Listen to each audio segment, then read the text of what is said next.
line. It runs along both walls of the canyon, mile after mile, a bathtub ring of mineral stains left behind as the water pulled back from rock it once covered. That white ring now stretches roughly 180 feet above the current waterline. You can see it from the Las Vegas Strip on a clear day. It is likely the single largest visible scar left by a water crisis anywhere on Earth. At full pool, Lake Mead holds roughly 26 million acre-feet of water. The surface sits at 1,221 feet above sea level. As of July 31st, 2026, the lake sits at 1,041 feet, holding just over 7 million acre-feet. It has lost nearly 3/4 of its water.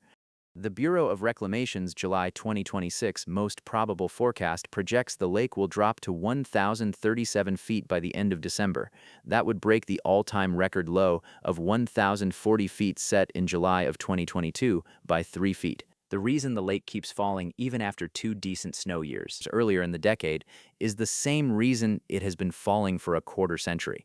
More water leaves the system than enters it, and 2026 made that gap wider than it has ever been. The snowpack that was supposed to refill the system this spring was not there. Colorado recorded its worst snowpack in the history of its monitoring network. Statewide snow water equivalent on April 1st averaged just 3.1 inches, 22% of the 30-year median. The previous worst year on record, 2012, had 9.1 inches. This year had roughly a third of that. Of 64 snow measurement sites with at least 50 years of data, 60 recorded their lowest readings ever. Colorado's 130 automated SNOTEL monitoring stations had been reading at the 0th percentile since January 15th. That means the snowpack was lower than every single previous year in the entire period of record, not bottom 10%, below everything ever measured. Peak snowpack across the state hit on March 9th, nearly a full month ahead of the normal early April peak. Then a record-shattering heat wave arrived. Colorado recorded its warmest March in 132 years of tracking. The Colorado River Basin as a whole experienced its warmest March on record, running 13.7 degrees Fahrenheit above normal.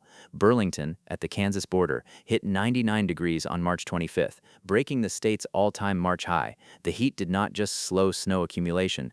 It actively destroyed what little snowpack remained, melting it weeks before the rivers were supposed to carry it downstream. And here is the detail that separates 2026 from every previous bad year. Colorado's total moisture through January was actually 89% of normal, close to average. The precipitation came, it just did not come as snow. The record warmth turned it into rain, particularly below 8,000 ft.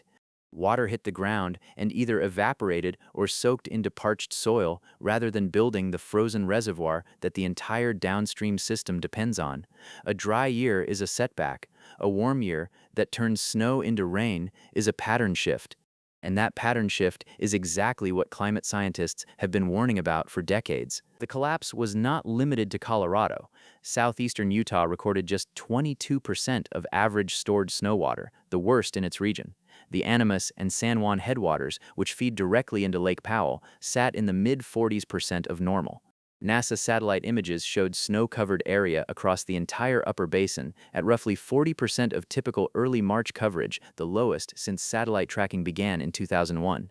Arizona and New Mexico set new record-low April 1st snow water values.